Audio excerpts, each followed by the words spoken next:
بھائی اس شربت کا تو جواب ہی نہیں، جس کو بھی پلایا وہ آشش کر اٹھا ہے۔ کراچی میں مجھے یہ کہیں اور دکھائی نہیں دیا یہ شربت۔ بسم اللہ ہوٹل ہی کی پہچان ہے۔ جب بھی یہاں آتا ہوں یا یہاں سے گزر ہوتا ہے ضرور پیتا ہوں۔ مولانا عبدالحی مطمئن صاحب عالمی مجلس تحفظ ختم نبوت والے، ان کو بھی پلایا، وہ بھی پکارتے دکھائی دیے کہ چھٹتی نہیں منہ سے یہ کافر لگی ہوئی۔ وعلیکم السلام ورحمۃ اللہ۔ فضل صاحب بھی آ چکے ہیں۔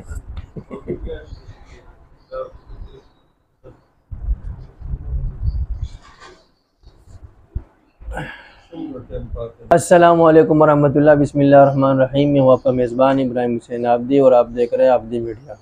جی ناظرین، ہم لوگ بیٹھ چکے ہیں، افطار کا انتظار ہو رہا ہے، بس چند منٹ ہی باقی ہے، چند منٹ بعد انشاءاللہ افطار کھولیں گے۔ کوئی دعوت تو نہیں دے رہا تھا، ہم لوگ جو ہے خود آدھم کے مولانا محمد حجازی صاحب کے گھر، اور جب دل کو دل سے راہ ہوتی ہے تو پھر دعوت کی کوئی ضرورت نہیں پڑتی۔ اور یہاں یہی ہے کہ آپ کا کوئی دوست ہو بے تکلف اور آپ سمجھتے ہو کہ میں جاؤں گا، وہ جانے سے خوش ہوگا، تب آپ جا سکتے ہیں اور آپ کا کھانا یہ حلال ہو سکتے ہیں۔ مفتیان کرام کہتے ہیں اور بیٹھے ہوئے ہیں مفتی احسان الرحمن حجازی صاحب، مولانا محمد حجازی صاحب دونوں، وہ کہ کہیں دسترخوان لگا ہوا ہو، کوئی چیز کوئی کارا ہو، کوئی یار دوست، اور اس کی رضامندی اس میں نہ ہو، آپ کھانے شروع کر دیں، طیب خاطر اسے کہتے ہیں، نہیں دل کی رضامندی اس کی شامل نہ ہو تو آپ کا کھانا یہ حلال نہیں ہے۔ لیکن اگر وہ ایسا ہو کہ آپ کو پتہ ہو کہ بھئی یہ خوش ہوگا اس سے، میرے کھانے سے، تب آپ کھا سکتے ہیں ورنہ نہیں۔ تو یہاں بھی اسی طرح ہم آئے ہیں اور یہ حجازی خاندان انتہائی خوش ہے، اور آپ دیکھ رہے خوشی کا اظہار، قسم قسم انواع و اقسام کی برکتیں یہاں ہمارے جو ہے منہ میں پانی لا رہے ہیں۔ چند لمحات بعد ہم اس پہ حلہ بول دیں گے۔ کیا کیا لائے بھائی اسد صاحب، ذرا بتائیے گا۔ ساری تیاری حافظ اسد حجازی صاحب نے کی ہے۔ خصوصی کیا ہے جو آپ کو پسند ہے؟ کھجور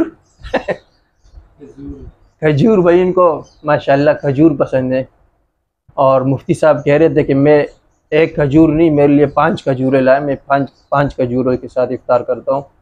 تو مطلب یہ ہے کہ افطار میں ان کی بھی سب سے مرغوب چیز جو ہے وہ کھجور ہے۔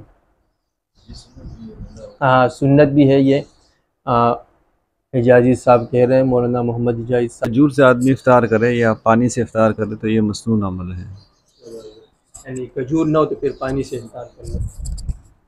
اذان میرے خیال شروع ہو گئی۔ اے ماشاءاللہ جمیل جداً بھائی، بہت خوب نظر بددور۔ ناظرین پچھلی ویڈیو میں مسجد کی تعمیر کے وقت ہم نے آپ کو مناظر دکھائے تھے اور آپ کو قصہ سنایا تھا کس طرح ایک چھوٹے سے پکوان والے کی ایمان افروز بات سے مسجد کی توسیع کا بیڑا اٹھائے گا۔ دراصل اللہ بندے کے ساتھ اس کے گمان کے مطابق فیصلہ کرتا ہے۔ اس مسجد اللہ والی جوہر کالونی بسم اللہ ہوٹل کے امام مولانا محمد حجازی صاحب نے تہیہ کیا تھا کہ یا اللہ یہ تیرا گھر ہے، تو ہی اس کی تعمیر باعزت طریقے سے کرے گا۔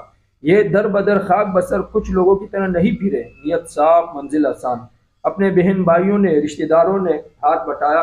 حافظ عبدالرزاق ماربل والے، انہوں نے امام صاحب سے کہا کہ اللہ نے مجھے خوب نواز رکھا ہے، آپ ٹینشن نہ لیں، میں خود کروں گا، اور لوگ بھی مجھ پر بھروسہ کرتے ہیں، انشاءاللہ اللہ کرم فرمائے گا۔ وہی ہوا آپ کے سامنے ہے، بہت جلد اور توقعات سے بڑھ کر شاندار مسجد آپ کے سامنے ہے۔ اللہ تعالیٰ سے دعا ہے کہ اس مسجد کو ظاہری اور روحانی دونوں طرح آباد فرمائے۔ وَأَنَّ الْمَسَاجِدَ لِلَّهِ فَلَا تَدْعُوا مَعَ اللَّهِ أَحَدًا، اور بے شک یہ مسجد اللہ کے لیے ہے، تم اللہ کے ساتھ کسی اور کو شریک نہ ٹھہراؤ۔ مَن بَنَا لِلَّهِ مَسْجِدًا بَنَى اللَّهُ لَهُ بَيْتًا فِي الْجَنَّةِ، جو اللہ تعالیٰ کے لیے مسجد بناتا ہے اللہ تعالیٰ اس کے لیے جنت میں گھر بنائے گا۔